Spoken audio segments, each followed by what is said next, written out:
అందరికీ నమస్కారం.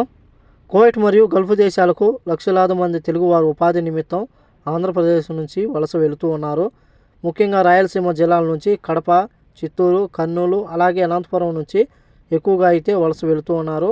అలాగే గల్ఫ్ దేశాలకు వెళ్లేందుకు తెలుగువారు తమిళనాడులోని చెన్నైకు, కర్ణాటకలోని బెంగళూరు అలాగే తెలంగాణలోని హైదరాబాద్కు వెళ్ళి అక్కడి నుంచి ఆయా దేశాలకు వెళుతూ ఉన్నారు. లక్షలాది మంది ఇక్కడ నుంచి వెళుతూ ఉన్నా సరే ఆంధ్రప్రదేశ్లో ఒక అంతర్జాతీయ ఎయిర్పోర్ట్ లేకపోవడం చాలా బాధాకరం.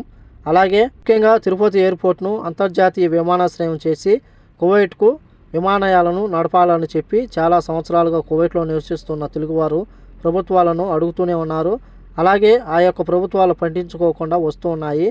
తాజాగా తిరుపతి ఎంపీ గురుమూర్తి గారు ఏపీ సీఎం జగన్ గారి సహకారంతో కేంద్ర ప్రభుత్వంతో మాట్లాడారు. డైరెక్టర్ ఆఫ్ జనరల్ సివిలైజేషన్ ఫిబ్రవరి నెలలో తిరుపతి నుంచి కువైట్కు తొలి విమానం నడపనున్నారు. వార్తలు వస్తున్నాయి. ఇదే నిజమైతే లక్షలాది మంది తెలుగువారులకు నెరవేరినట్లే. ముఖ్యమైన విషయం ఏంటంటే డిసెంబర్ లేదా జనవరి నెలలో తొలి విమానం కువైట్కు వస్తుందని చెప్పి గతంలో వార్తలు వచ్చాయి. కానీ కొన్ని కారణాల వల్ల ఒక నెల తర్వాత అంటే ఫిబ్రవరి నెలలో కువైట్కు తిరుపతి రేణిగుంట ఎయిర్పోర్ట్ నుంచి వస్తుందని చెప్పేసి వార్తలు వస్తున్నాయి.